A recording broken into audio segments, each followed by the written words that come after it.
Hi, hello, good morning, children. How are you? Fine? Okay, I am going to start today's online class. That is day 8, day 8 of online class. Right? In previous class,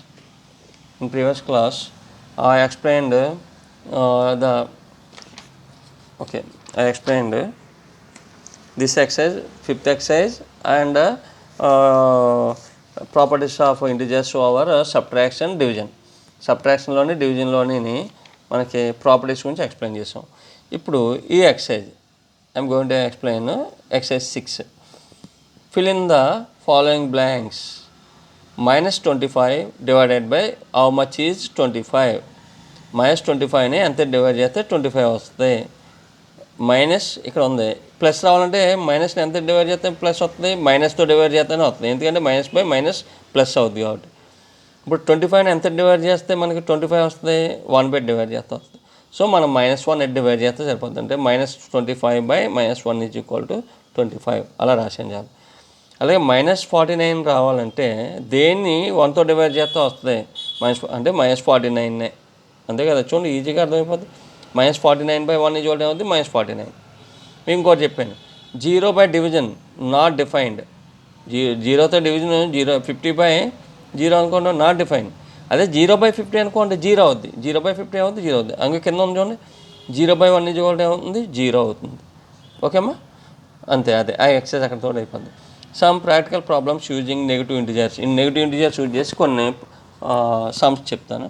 చూడండి ఇక్కడ example ఉంది, ఇది ఇందులోనే explain చేసేస్తాను. ఇలాంటి sums అక్కడ ఉంటే మీరు చేద్దరు. కానీ ఇన్ ఏ టెస్ట్, ఒక టెస్ట్ ఉంది మీకు క్లాస్లో టెస్ట్ పెట్టానుకోండి. 5 marks are given for every correct answer. ప్రతి కరెక్ట్ ఆన్సర్కి ఎన్ని మార్క్స్ ఇస్తారు, +5. And -2 marks are given for every incorrect answer. Incorrect ఆన్సర్కి ఎన్ని ఇస్తారు, -2 ఇస్తారు. -2 మార్క్స్ ఇస్తారు. అప్పుడు ఫస్ట్ అమ్మాయి రాధిక ఆన్సర్డ్ ఆల్ క్వశ్చన్స్, అన్ని క్వశ్చన్స్ ఆన్సర్ చేసినారు. And scored 30 marks. ఎన్ని మార్క్స్ వచ్చినాయి, 30 మార్క్స్ వచ్చినాయి త్రూ 10 కరెక్ట్ ఆన్సర్స్. కానీ ఎన్ని కరెక్ట్ ఆన్సర్స్ చేసింది, 10 కరెక్ట్ ఆన్సర్స్ చేసింది. అలాగే Jaya also answered all the questions. Jaya అన్న అమ్మాయి అన్ని క్వశ్చన్స్ ఆన్సర్ చేసింది. And scored -12 marks. చివరికి అమ్మాయికి ఎంత వచ్చింది, -12 మార్క్స్ వచ్చింది త్రూ 4 కరెక్ట్ ఆన్సర్స్. ఆ అమ్మాయి ఎన్ని కరెక్ట్ ఆన్సర్స్ రాసింది, only 4 correct answers. How many incorrect answers are had both Radhika and Jaya attempted. ఇక్కడ మనకు చెప్పేది ఏంటంటే ఏమి ఇచ్చాడు, ప్రతి కరెక్ట్ ఆన్సర్కి +5 మార్క్స్, ప్రతి ఇన్కరెక్ట్ ఆన్సర్కి -2 మార్క్స్. అంటే -2 మార్క్స్ కట్ చేసేస్తారు, 2 మార్క్స్ కట్ చేస్తారని అర్థం దానికి. ఇప్పుడు రాధిక ఎన్ని క్వశ్చన్స్ కరెక్ట్ రాసిందో ఇచ్చాడు, అలాగే ఎన్ని మార్క్స్ వచ్చినాయి ఇచ్చాడు, +30 వచ్చినాయి. అలాగే జయ ఎన్ని కరెక్ట్ ఆన్సర్స్ రాసిందో ఇచ్చాడు, 4. ఎన్ని మార్క్స్ వచ్చినాయి ఇచ్చాడు. మనం ఇప్పుడు ఫైండ్ అవుట్ చేయవలసింది ఏంటి, రాధిక ఎన్ని తప్పు ఆన్సర్లు చేసింది, జయ ఎన్ని తప్పు ఆన్సర్లు చేసింది, అది చెప్పాలి మనం. ఇప్పుడు చేద్దాం. Marks given for 1 correct answers ఎన్ని, +5 మార్క్స్ చెప్పాడు. So marks given for 10 correct answers. ఇప్పుడు రాధిక ఎన్ని కరెక్ట్ ఆన్సర్స్ చేసింది, 10. సో 10 కరెక్ట్ ఆన్సర్స్కి ఎన్ని వస్తాయి, ఒక్కోదానికి 5 కాబట్టి 10 × 5 50. అర్థమైందమ్మా. ఇప్పుడు రాధిక ఎంత స్కోర్ వచ్చింది, రాధికకి టోటల్గా ఎన్ని మార్క్స్ వచ్చినాయి, 30 మార్క్స్ వచ్చినాయి. ఈ అమ్మాయికి యాక్చువల్గా 10 కరెక్ట్ మార్క్స్కి ఎంత వచ్చింది, 50 మార్క్స్ వచ్చినాయి. కానీ ఈ అమ్మాయికి వచ్చినాయి ఓన్లీ 30 వచ్చినాయి. అంటే ఏమైంది, వచ్చిన కరెక్ట్ ఆన్సర్స్ చేసిన దానికి వచ్చిన 50 మార్క్స్లో 20 మార్క్స్లు కట్ అయిపోయినాయి. చూడండి అక్కడ 20 మార్క్స్ కట్ అయిపోయినాయి. అంటే ఏంటి, marks obtain for incorrect answers. ఆ అమ్మాయి రాసిన, ఎవరో రాధిక రాసిన ఇన్కరెక్ట్ ఆన్సర్స్కి ఎన్ని మార్క్స్ కట్ అయినాయి అంటే ఏం చేయాలి, మరి మనం ఇందులోంచి తీసేయాలి. అంటే 30 - 50, 30 - 50 టోటల్ మార్క్స్లోంచి ఏది కరెక్ట్ ఆన్సర్స్కి వచ్చిన మార్క్స్ తీసేస్తాం. 30 - 50 ఏమవుద్ది, -20 వచ్చింది. ఇది దేనికి, ఇది ఇన్కరెక్ట్ ఆన్సర్స్ వచ్చిన marks. So marks given for 1 incorrect answer ఎన్ని, ఒక ఇన్కరెక్ట్ ఆన్సర్కి ఎన్ని, -2 మార్క్స్. టోటల్ ఇన్కరెక్ట్ ఆన్సర్స్కి వచ్చిన మార్క్స్ -20. ఒక్కోదానికి ఎన్ని కట్ చేస్తున్నారు, -2. అంటే ఎన్ని ఇన్కరెక్ట్ రాశారంటే ఎలా వస్తుంది మనకి, therefore number of incorrect answers is equal to -20 by -2. Incorrect answer వచ్చిన మార్క్స్ ఎన్ని, -20 బై -2. అంటే చేసామనుకో ఎన్ని, 10 అనమాట. అంటే అమ్మాయి ఎన్ని ఇన్కరెక్ట్ ఆన్సర్స్ రాసింది, 10 ఇన్కరెక్ట్ ఆన్సర్స్. మళ్ళీ ఒకసారి చెప్తున్నాను చూడండి, కరెక్ట్ ఆన్సర్స్కి 5, అమ్మాయి 10 కరెక్ట్ ఆన్సర్స్ రాసింది. 10 × 5 50. కానీ ఆ అమ్మాయికి టోటల్గా చివరికి వచ్చిన స్కోర్ ఎంత, 30. అంటే 20 మార్కులు తగ్గిపోయినాయి. అంటే తగ్గినాయి అంటే -20 అనమాట. అంటే marks obtain for incorrect answers. ఆ తగ్గిన మార్క్స్ దేని వల్ల పోయినాయి, ఇన్కరెక్ట్ ఆన్సర్స్ వల్ల. సో 30 - 50 ఎంత -20 పోయింది ఇన్కరెక్ట్ ఆన్సర్స్ వల్ల. ఒక్కో ఇన్కరెక్ట్ ఆన్సర్స్కి ఎన్ని మార్క్స్ -2. అంటే పోయిన మార్క్స్ టోటల్ మార్క్స్ ఇన్ని, ఒక్కో దానికి ఇన్ని పోతాయి. అంటే దీని ఇద్దరు డివైడ్ చేసుకుని ఎన్ని ఇన్కరెక్ట్ ఆన్సర్స్ వస్తాయి అలాగనమాట. ఈ అమ్మాయి ఇప్పుడు జయది కూడా సేమ్ అంతే process. Marks given for 4 correct answers. అమ్మాయి 4 కరెక్ట్ రాసింది. So 5 marks for each correct answers. 5 × 4 20. Jaya score ఎంత చూడండి, జయ స్కోర్ ఎంత ఇచ్చాడు ఇక్కడ -12. ఇప్పుడు marks obtain for incorrect answers ఏం చేయాలి, ఆ వచ్చిన టోటల్ మార్క్స్లోంచి ఆ అమ్మాయికి వచ్చిన మార్క్స్, కరెక్ట్ ఆన్సర్స్కి వచ్చిన మార్క్స్ తీసేయాలి. అంటే టోటల్ మార్క్స్ ఇవి, కరెక్ట్ మార్క్స్కి వచ్చి కరెక్ట్ వాటికి వచ్చిన మార్క్స్ ఇవి. సో ఇందులోంచి తీసేయాలి. అంటే -12 -20 ఇదిగో -32. ఇప్పుడు ఒక్కొక్క ఇన్కరెక్ట్ ఆన్సర్కి ఎంత -2. సో వచ్చిన ఇన్కరెక్ట్ ఆన్సర్కి వచ్చిన మార్క్స్ ఇవి, ఒక్కో దానికి వచ్చిన ఇవి. సో ఇది బై ఇది వేసుకున్నాం అనుకో, -32/-2 వేసాం అనుకోండి, మైనస్ క్యాన్సిల్, 32/2 ఎంత 16. సో 16 ఇన్కరెక్ట్ ఆన్సర్స్ రాసిందనమాట జయ. ఇది అర్థమైందమ్మా. ఇలాగ ఈ సమ్ మీరు ఇది ఇక్కడ ఉంది చూడండి. In a class test example exercise 7లో కంటైనింగ్ 50 క్వశ్చన్స్. ఎన్ని క్వశ్చన్స్ అంటే 15 క్వశ్చన్స్ ఉన్నాయంట. 4 marks are given for every correct answers and -2 marks for given for every incorrect answer. ప్రతి ఇన్కరెక్ట్ ఆన్సర్కి -2 మార్క్స్, కరెక్ట్ ఆన్సర్కి ఏమో 4 మార్క్స్ ఇచ్చారు. Bharati attempts all questions but only 9 answers are correct. 9 answers correct అయినాయి భారతికి. What is your total score? ఇది same 9 answers correct కాబట్టి 9 × 4 36 వస్తాయి. 9 × 4 అంటే కరెక్ట్ ఆన్సర్స్కి వచ్చి మార్క్స్ ఇలా రాస్తారు. మీరు ఏం రాస్తారు చూడండి. Marks obtain for correct answer questions. అమ్మాయి 9 కదా, మార్క్స్ గివెన్ ఫర్ 10 కరెక్ట్. అక్కడ 9 కరెక్ట్ ఆన్సర్స్ చేసింది. 9 × 4 అక్కడ ఇంకో 9 కరెక్ట్ ఆన్సర్ చేసింది కాబట్టి 9 × 4 36 వస్తాయి. అలాగే అంటే 9 పోతే ఇంకెన్ని ఉంటాయి, ఇంకా 15లో 9 పోయింది, ఇంక 6 ఇన్కరెక్ట్ ఆన్సర్ చేసింది అనమాట అమ్మాయి. అంటే 6 × ఒక్కోదానికి ఎంత -2 -12 పోతున్నాయి. ఆ అమ్మాయికి వచ్చినేమో 36 వచ్చినాయి కరెక్ట్ ఆన్సర్స్ గురించి. మార్క్స్ మీరు ఏం రాస్తారు, marks given for incorrect answers అని రాయాలి. Marks given for incorrect answers అని చెప్పి ఇక్కడ ఎన్ని ఉంటాయి, ఇంకా 15లో 9 కరెక్ట్ పోతే ఇంక 6 వస్తాయి. 6 × -2 -12 అవుద్ది అనమాట. ఇప్పుడు ఆ రెండు కలిపేసుకోవాలి. ఇందాక ఎంత వచ్చింది, 9 × 4 = 36లోంచి ఇప్పుడు marks got by Bharati first Bharati నా marks got by Bharati equal అని చెప్పి 36 మైనస్ ఇప్పుడు ఎన్ని 12 అనమాట. 36 - 12 24 వస్తుంది. అలా చేయాలి. రెండో వాళ్ళు ఎవరు, one of the friends Hema attempts only 5 questions. ఒక 5 క్వశ్చన్స్ మాత్రం అటెంప్ట్ చేసింది. All correct. 5 క్వశ్చన్స్ కరెక్ట్ చేసింది, all correct. What will be your total marks? 5 × 4 20 అంతే అయిపోయింది. ఓన్లీ 5 క్వశ్చన్స్ అటెంప్ట్ చేసింది అమ్మాయి, ఇన్కరెక్ట్ ఏమీ రాయలేదు. ఆల్ ఆర్ కరెక్ట్, అన్నీ కరెక్టే. ఈ అమ్మాయి మాత్రం అన్నీ అటెంప్ట్ చేసింది, అందుకని నేను ఇన్కరెక్ట్ ఆన్సర్స్ తీసాం.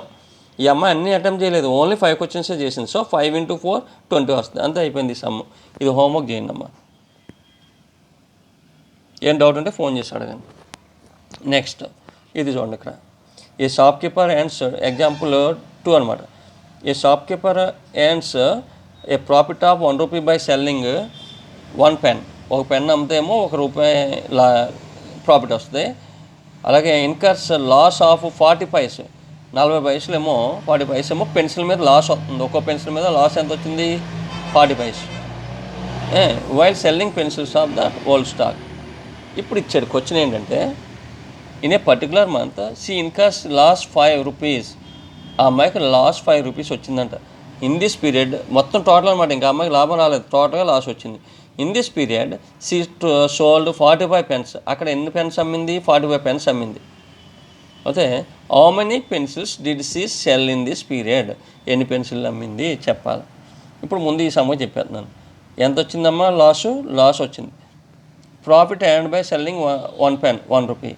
Profit earned by selling 45 pens. ఇప్పుడు 45 పెన్స్ అమ్మింది ఆ పీరియడ్లో అమ్మాయి. 45 పెన్స్ కదా, అంటే 45 × 1 ఎంత ఉంది, మీరు ఏం రాస్తారు, 45 × 1 అని రాయండి. ₹45 అనమాట.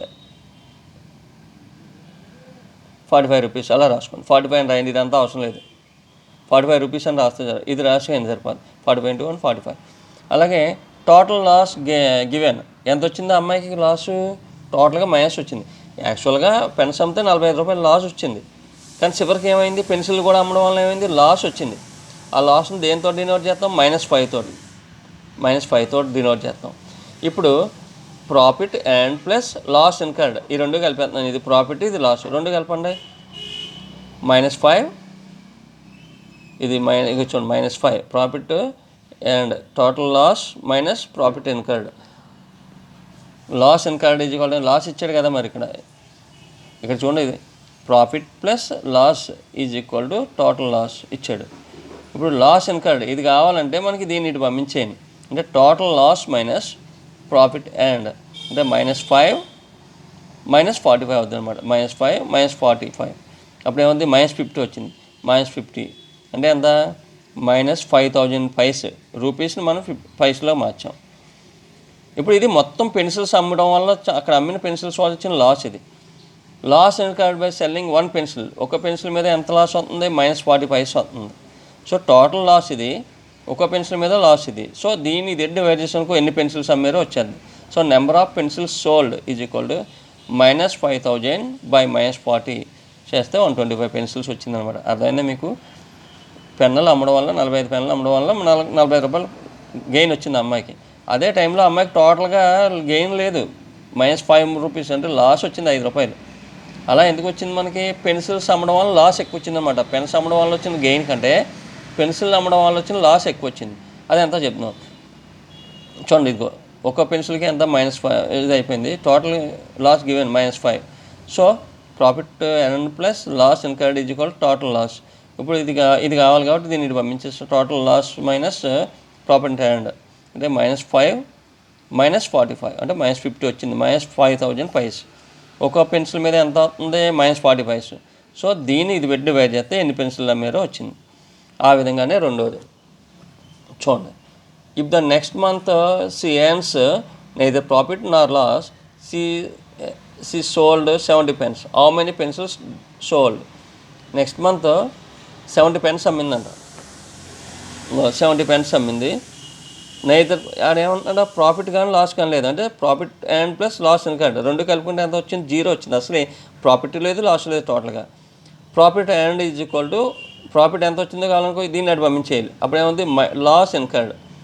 ప్రాఫిట్ లాస్ ఈక్వల్ అవుతాయి అన్నమాట ఇక్కడ. సో ప్రాఫిట్ ఎంత వచ్చింది, 70 pens మీద ఎంత అవుతుందో ప్రాఫిట్ 70 రూపీస్ వస్తుంది. ఎందుకంటే 70 × 1 రూపాయి కదా ఒక్కో పెన్స్ మీద, 70 రూపీస్ ఇలా రాసుకోండి. Profit and by selling 70 pens is equal to 70 rupees.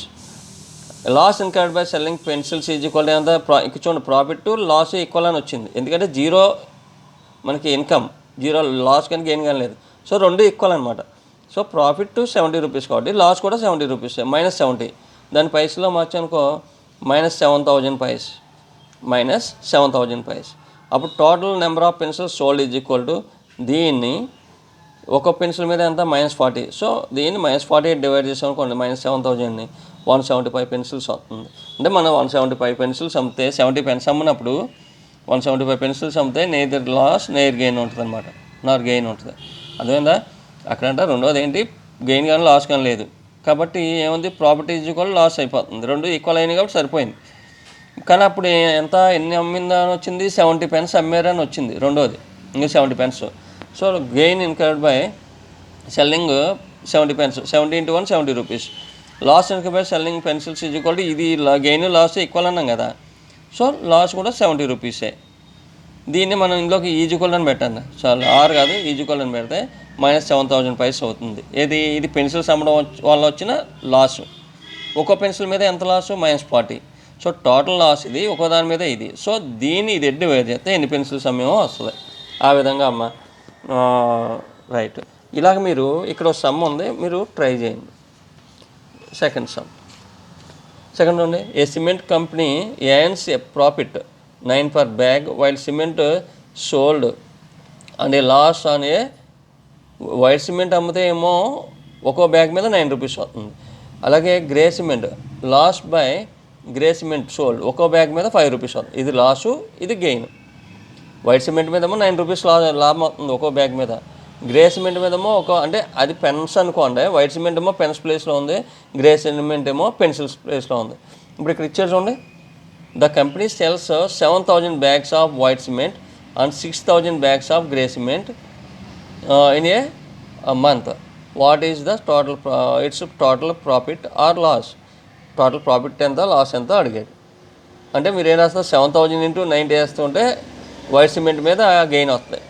Gain earned by selling 7,000 bags of white cement చూడటం అని చెప్పి 7,000 into 9 వేసి అనుకోండి ఎంత వస్తుంది income. Next loss got by selling 6,000 bags of grey cement bags equal అని చెప్పి ఫస్ట్ ఏమో వైట్ సిమెంట్ బ్యాగ్స్ మీద ఏమో లాభం వస్తాయి. ఎంత అవుతుంది, 9 6 63,000 అవుతుంది లాభం. ఇది గెయిన్, ఇది వైట్ సిమెంట్ బ్యాగ్స్ మీద. గ్రే సిమెంట్ బ్యాగ్స్ మీద loss got by selling how many bags, 6,000 bags. 6,000 bags into loss ఎంత ఒకదాని మీద 5, లేకపోతే లాస్ ఎంత అవుతుంది, 30,000 అవుతుంది. ఇప్పుడు గెయిన్ ఎక్కువ వచ్చిందా, లాస్ ఎక్కువ వచ్చిందా? ఇది ప్రాఫిట్ ఎక్కువ వచ్చింది. సో ఇందులోంచి తీసానుకో టోటల్ గెయిన్ ఈజ్ ఈక్వల్ ఎంత అవుతుందమ్మా, వాట్ ఈజ్ ద ప్రాఫిట్ అన్నాడు. Profit is equal to 63,000 minus 30,000 అంటే ఎంత అవుతుంది, 33,000 వస్తుంది ఆన్సర్ దీనికి. అలాగే ఇంకోటి ఇచ్చాడు, what is the number of white cement bags it must cell to have neither profit Nar A loss అన్నాడు. అంటే ప్రాఫిట్ కానీ అంటే white cement grey cement bags ఎన్ని అమ్మాడు, 54,000. అది ఈ టైప్లో వస్తాయి. ఈ పెన్సిల్ చూసారా, లాస్ ఇచ్చాడు -40, ఎంత ఇచ్చాడు, నైదర్ లాస్ నార్ గెయిన్ అన్నాడు కదా, అలా తీసుకోవాలి. గెయిన్ ఈజ్ ఈక్వల్ లాస్ వస్తుంది. కానీ అక్కడ అమ్మింది ఏంటి, లాస్ వచ్చింది. మీరు ఏం రాస్తారు, loss got by selling 54,400 grey cement bags అంటే 54 into 100 into ఎంత చేస్తారు, ఇది చేయండి 5, అప్పుడు మీకు వస్తాయి. అప్పుడు ఆ వచ్చింది లాస్ ఈజ్వల్ గెయిన్ అవుద్ది. ఆ వచ్చిందాన్ని మీరు -5 డివైడ్ చేస్తే మీకు వస్తుంది అన్నమాట. సో ఇలా చేయండి అమ్మా. With this I'm completing today's class. ఇది కూడా హోంవర్క్ చేయండి. We will meet on in next class. Bye.